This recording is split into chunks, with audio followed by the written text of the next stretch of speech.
물건에는 유통기간이 있습니다.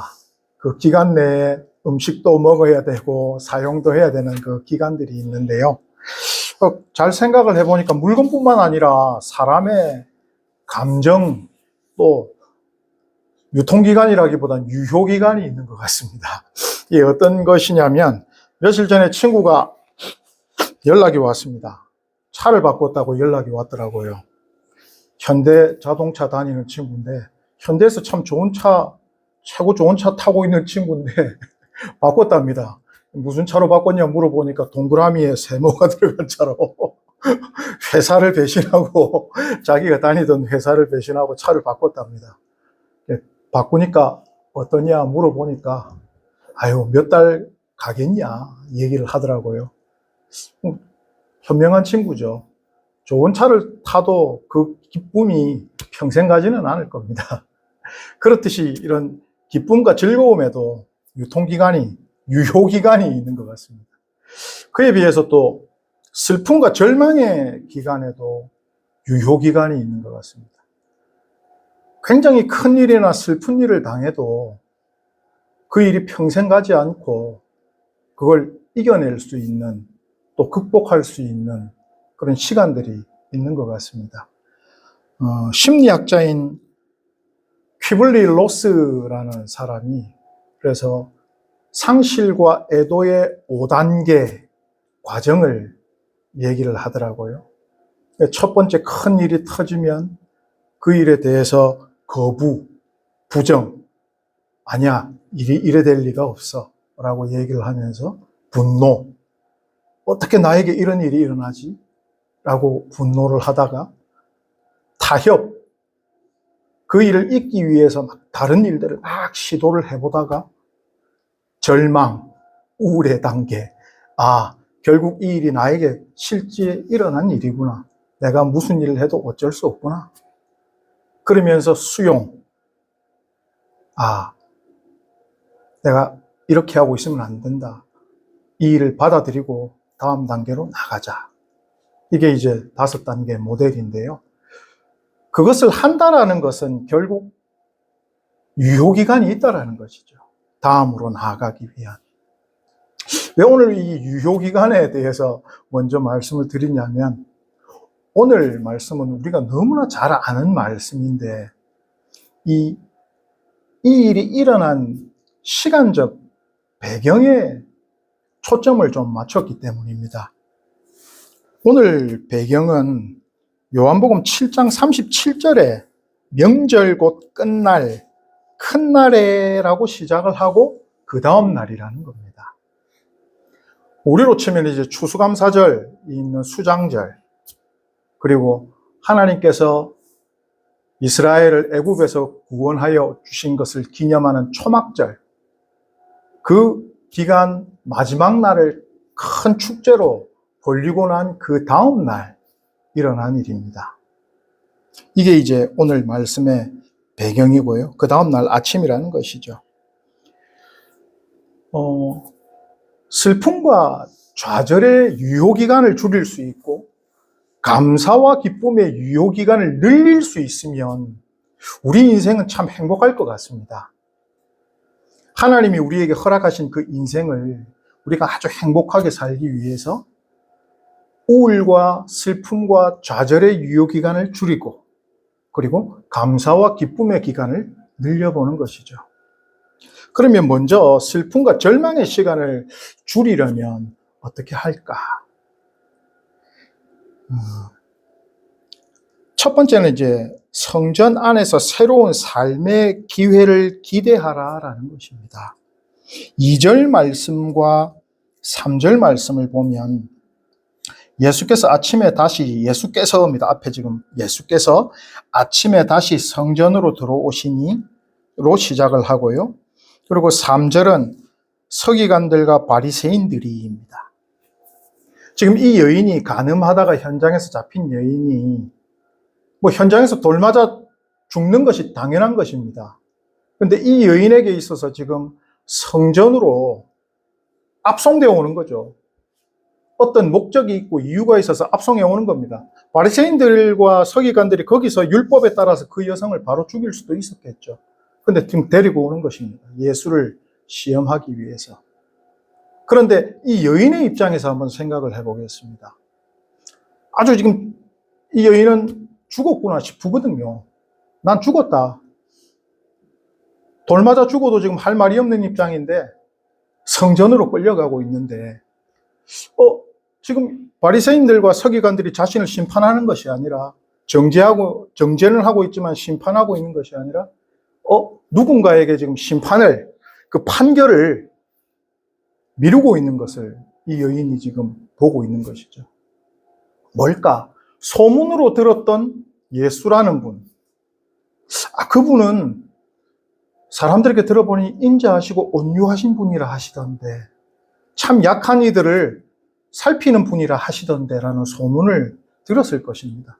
당시에 예수님을 모르는 분은 없으니까요. 그러니까 새로운 기대를 하나 가질 수 있는 겁니다. 어차피 나 지금 죽었는데, 돌 맞아 죽을 사람인데, 지금 나의 판결권이 서기관들과 바리새인이 아닌 성전에 계시는 예수님 앞으로 가기 때문에 잘하면, 모르겠지만 하여튼 간에 잘하면 그런 기대를 가질 수 있는 것이죠. 그러면서 두 번째는 주님과 독대하라는 것입니다. 9절 말씀을 보면 이렇게 되어 있죠. 오직 예수와 그 가운데 섰는 여자만 남았더라 라고 되어 있습니다.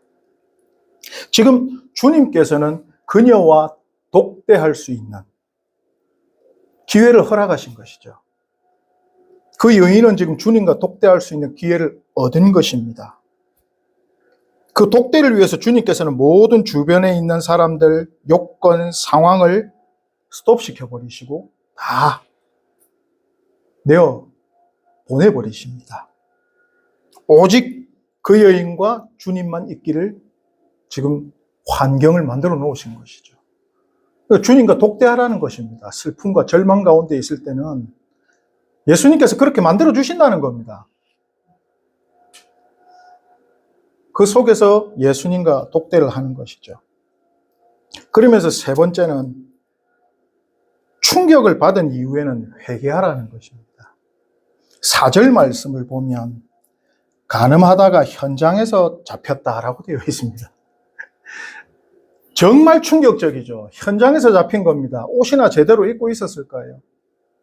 그냥 벌거벗은 몸으로 아마 끌려 나왔을 것입니다. 아주 일생일대 충격적인 그 사건을 삶에서 경험한 것인데요. 다양하게 생각할 수도 있습니다. 이거 같이 있었던 남자는 어디 갔느냐부터 해서 이거 왜 나만 이렇게 끌려와야 되느냐. 이 여인도 별 생각을 다 할 겁니다. 일생일대 충격을 받고 이제 난 곧 죽겠구나, 율법에 따라. 그럴 때 이 여인의 지금 마음이 어떨까요? 라고 하면 슬픔과 절망입니다. 충격과 괴로움이고 좋은 감정이라고는, 희망적인 감정이라고는 하나도 들 수 없죠. 그런데 이 충격적인 사건이 그녀를 회개로 이끌었을까라는 것입니다. 끌려오는 동안 이거 내가 정말 잘못했구나. 나에게 새로운 삶이 부여가 혹시나 될 수가 있다면 이런 생각 못했을 것입니다. 즉각 돌 맞아 죽는 일이니까요. 그러니까 회개할 마음의 단계까지도 못 가는 것이죠. 어떤 충격적인 사건이. 그런데 예수님께서는 그녀에게 사면 선포를 하셨죠. 그녀를 회개의 삶으로 살 수 있도록 지금 기회를 내려주신 것입니다. 회개할 수 있도록 기회를 주신 것이죠. 충격을 받은 이후에 어떤 슬픔과 괴로움과 좌절과 우울의 상황이 왔을 때 우리는 그 상황에 머물러 있는 것이 아니라 그 다음 단계인 회개를 해야 된다는 것입니다. 이게 슬픔과 좌절함의 유효기간을 줄일 수 있는 것이죠. 그러면 기쁨과 감사의 유효기간을 좀 늘릴 수 있는 건 어떤 방법이 있을까? 첫 번째는 초막절의 절기를 기억하고 연장하라는 것입니다. 11절 말씀에 예수께서 그녀에게 나도 너를 정죄하지 아니하노니라고 말씀을 하십니다. 물론 예수님께서는 정죄의 권리와 심판의 권세를 다 가지고 계십니다. 그런데 예수님께서 아주 사면을 이렇게 멋있게 해주시는 것 같은데요. 근데 오늘 장면에서 참 궁금한 게 뭐냐라고 하면, 아무리 대도 안 한 질문을 바리새인들이 해도 예수님께서 언제나 대답을 해주셨거든요. 근데 오늘은 예수님의 모습을 보면 대꾸조차 안 하십니다. 그냥 바닥에 앉아서 끄적끄적 쓰고 계시거든요. 왜 그러실까? 너무 무시하는 행동을 하시는 것 같거든요. 예수님이 그러시는 분이 아닌데 왜 그럴까라고 오늘 본문을 찬찬히 생각을 해보면 예수님께서 저는 매우 지금 화가 나신 것 같습니다. 어이가 없다. 그럴 일은 없겠지만 내가 도무지 바리새인과 서기관들, 저 인간들을 내가 이해하지를 못하겠다. 이런 분노가 느껴집니다. 왜냐하면 지금 이 사람들이 그 전날 밤까지, 이게 아침이거든요. 그 전날 밤까지 뭐 하고 있었냐면 초막절의 축제를 즐기고 있었던 사람들입니다. 특별히 그 명절 마지막 날은 8일째 되는 날은 대축제를 벌립니다. 하나님께서 우리를 용서해 주시고 우리에게 새로운 생명을 주셔서 우리가 이까지 왔다라는 것을 즐기는 날이거든요. 서로에게 축복의 말을 하고 또 하나님이 우리를 용서해 주시고 인도해 주신 이 기쁨을 누리다가 온 그 다음 날이라는 것입니다. 뭐라고 할까요? 아니, 저 친구들은 기쁨과 감사의 유효기간이 도대체 하루가 안 되는구나. 어저께 밤까지만 해도 그렇게 하나님께 용서받음을 즐거워하고, 왜냐하면 초막절이 시작이 대속죄일 지나면서거든요. 하나님께 모든 걸 용서받고 또 그 전 30일 동안은 사람들에게 서로 잘못했던 것을 서로 사과하고 용서받는 날들이었거든요. 서로 용서받은 그 즐거움을 누리고 있는 이 감사와 기쁨을 그 유효기간이 하루도 안 된 것에 대해서 아마 예수님께서는 기가 차셨다. 그래서 내가 말도 못하겠다. 그래서 바닥에 그냥 아유 하고 계셨지 않을까. 초막절의 그 절기가 마치자마자 그 의미를 잊은 이들에게 화가 나신 것이죠.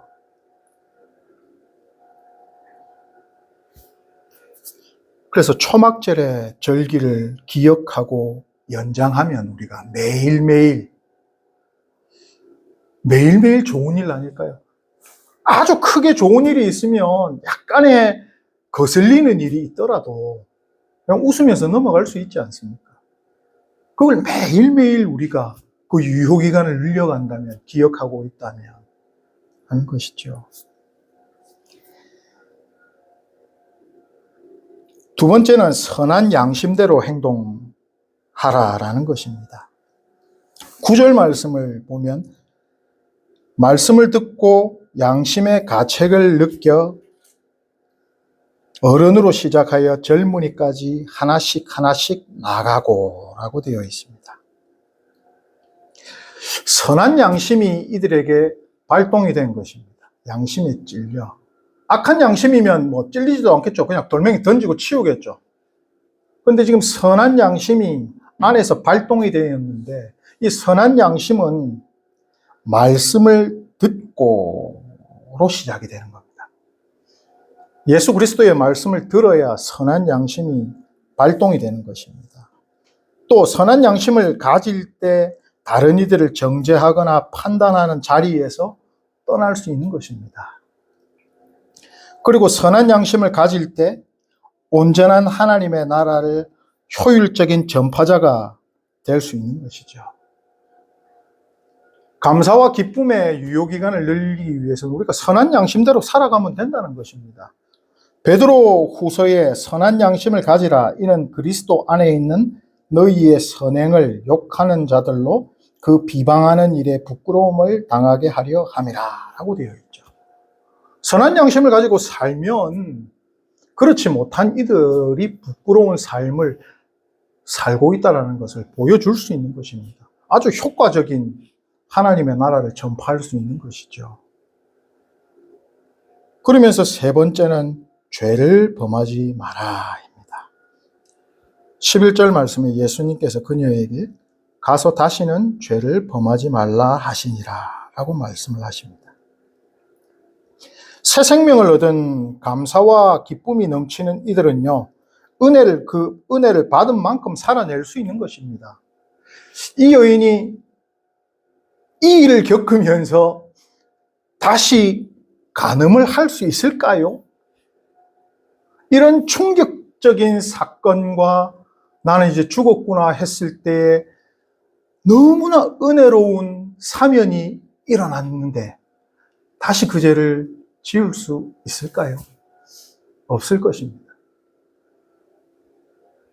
죄의 경중을 따질 수는 없지만 저희들도 그런 생각을 합니다. 저희들이 뭐 살면서 거짓말 할 때도 있고 이런저런 작은 죄들을 저지를 때가 있는데 하나님께서 우리를 용서해 주신 그 은혜를 떠올린다면 또 하나님의 은혜를 인하여 우리가 천국이 보장되어 있다면 이 땅에서의 잠깐의 무엇을 모면하기 위해 거짓말 안 하겠죠? 그 은혜가 크니까요. 그리고 우린 죽어봐야 천국인데요. 그런 마음을 가지고 있으면 죄 짓기가 더 어려울 겁니다. 근데 우리는 죄를 짓죠. 그런데 죄를 지었을지언정 다시 돌아오는 겁니다. 특히 성도들은 죄를 지으면 좌절과 우울감이 옵니다. 올 수밖에 없죠. 죄와 친구들이기 때문에 다 같이 온단 말입니다. 그럴 때 다시 우리는 슬픔과 좌절감으로 들어갈 수 있겠지만 슬픔과 좌절감을 줄이는 겁니다. 왜? 새로운 걸 또 기대하는 겁니다. 앞서 말씀드렸듯이 성전 안에서 새로운 기회를 기대하고 또 주님과 독대하고 또 충격받은 그 사건, 우리가 저지른 그 일에 대해서 다시 회개하고 다시 초막절의 의미를 생각하며 그리고 다시 선한 양심으로 행동하고 죄를 짓지 않기 위해 노력하면 그럼 다시 좌절감, 우울감, 그 죄의 시간들은 유효기간은 줄어드는 것이고 감사와 기쁨의 그 삶은 늘어나는 것이죠. 오늘의 본문이 전통적으로 해석했을 때 오늘의 말씀이 아닐 수도 있습니다. 그러나 우리 성도들에게는 하나님이 주신 그 은혜의 시간의 유효기간이 항상 있어야 하는 것이고 우리뿐만 아니라 그 은혜의 시간을 믿지 않는 이들에게 알려줄 수 있어야 되고 누리지 못하는 이들에게 알려줌을 통하여 함께 우울함과 슬픔과 괴로움에서 기쁨과 감사와 새 생명의 길로 오게 할 수 있어야 한다는 것입니다. 예수님께서는 기다리고 계십니다. 우리를 기다리고 계시죠. 그리고 감사와 기쁨의 그 유효기간을 늘리고 싶어 하십니다. 초막절이 어저께 끝났지만 오늘도 초막절, 내일도 초막절, 1년 내도록 초막절, 예수에게 용서받은 그 모든 순간이 초막절. 성도의 인생이 그렇지 않겠습니까? 그러면 얼마나 감사와 기쁨이 넘치는 삶을 살 수 있을까요? 그래서 우리는 초막절 다음 날 일어난 이 일을 잊지 않고 우리의 전 삶에서 감사와 기쁨으로 예수께서 주신 그 새 생명을 누릴 수 있으시기를 축복합니다. 기도하겠습니다.